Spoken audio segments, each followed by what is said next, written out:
welcome back. I'm sorry for the lighting in here, because anyway, I'm in my bathroom. But that little decoration on the left, the little wooden pylon looking things, I guess what you call them, I made those out of pool noodles.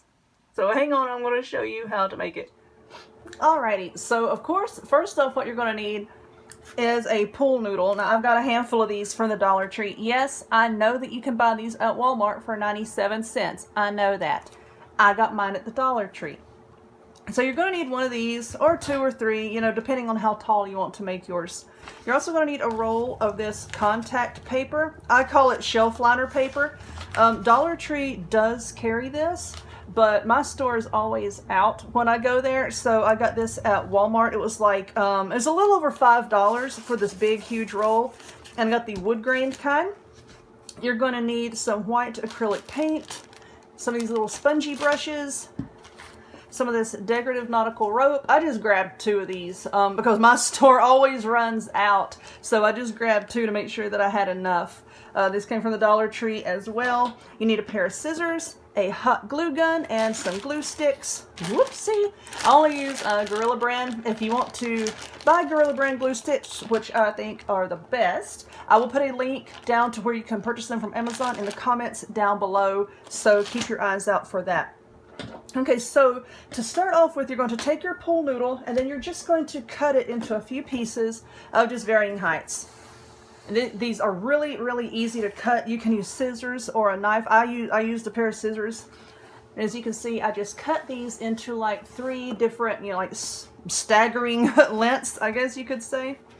Now I'm going to start working on this little small one here. Now what I did is I just cut a strip, just a tiny strip. You can use a string for this, a piece of yarn, whatever you want to use, just to take it and wrap it around, just to make sure that when I go to cut my paper over here, that it's going to be wide enough to wrap around my pool noodle.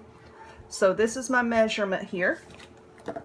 I need to make sure that the wood grain is running up and down like this. Okay, not side to side. You want it running up and down. See, when you put your pool noodle here, how the grain runs up and down. So now I'm going to take this little strip that I have cut here.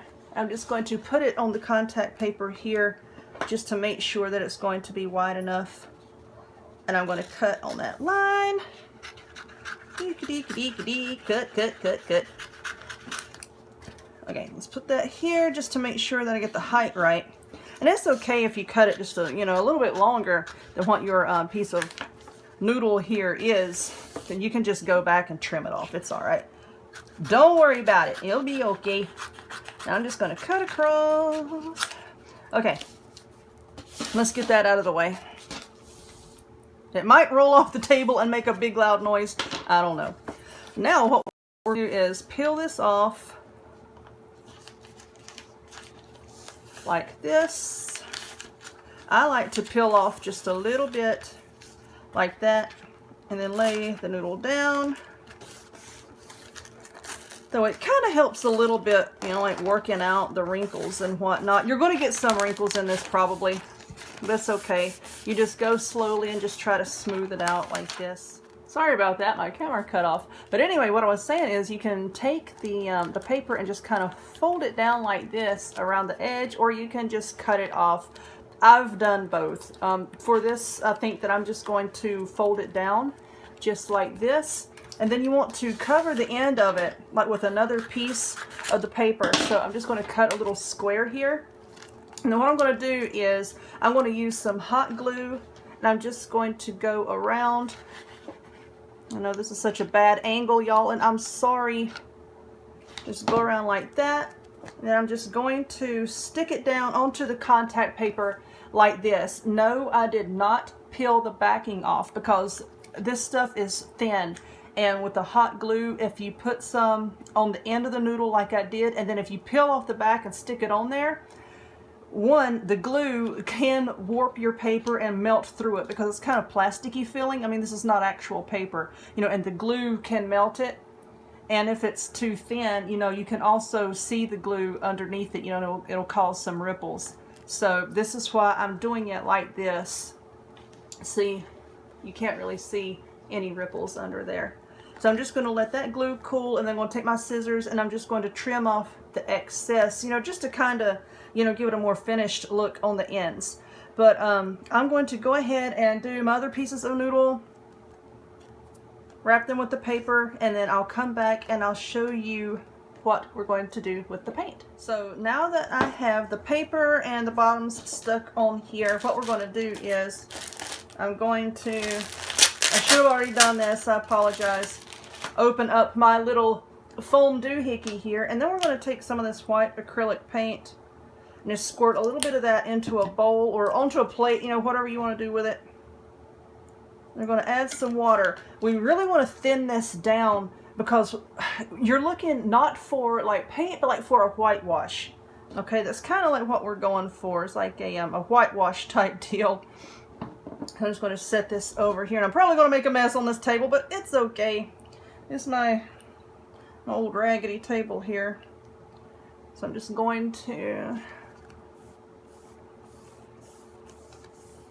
just keep wiping it on, keep wiping it on. Because you want it to be kind of like a, like I said, like a whitewash. You're not really looking for a lot of pigment here. You want to be able to see the wood through it.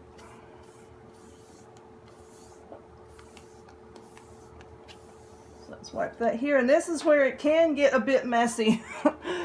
So I'm just going to get my towel here, and then we're just going to wipe it. Wipe it, wipe it, wipe it. Kind of like, not really buffing it in, I guess you could say, but just kind of wiping it. See how it's kind of lightened it up a bit? And that's what we're going for. We want it to kind of look, you know, kind of weathered, you know, like it's been, you know, near the water. So just keep doing that and then let it dry. Then, you know, if you want it to be a little bit more whitewashed looking, put some more paint on it and then just wipe it off so that it looks, you know, fairly even. Like I said, this can get messy, so just do one side, set it up like that, let it dry, and then come back and do the other side. So, yes, I'm going to cut the video one more time so that I can finish painting these and then letting them dry, and then I'll come back and I'll show you what to do with the rope. Okay, so I've taken all of my little pieces here and I just staggered them together, and then I used my glue gun and I just glued them together. Now on the back I just put a blob of glue just like that, and then I'm just going to take the rope and I'm just going to wrap it around, I don't know, probably like 2 times, maybe 3 times, I don't know. What do y'all think? Maybe 3 times like that. Yeah, that looks okay. Just going to wrap it around 3 times. And then I'll just trim it here. Well, you know what? Let's glue it down first, I reckon. I'm just going to put a blob of glue right there. Stick it down. Stick it down. And then I'll trim off the excess rope. I'm so sorry for this weird camera angle, y'all. I'm doing what I can here. See, I'm just going to glue that down, let it stick, and then I'm going to go back around the top.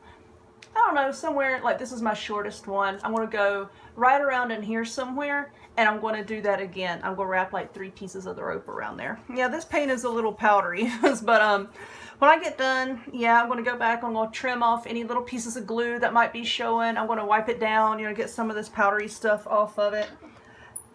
A few little touch-ups here and there, you know, to make it look a little bit better, and then I'll be done. But that's basically all that you do for this. Like I said, I do apologize for the lighting and the camera angle. You know, give me a few more days or a week or so. I'm trying my hardest here to get everything back the way it was. But I hope that you liked this video. I know it wasn't the best, but if you would, please give me a thumbs up. Click the subscribe button. Check me out on other forms of social media. The links to all of those will be in the description box down below. And I hope to see y'all next time. Bye-bye.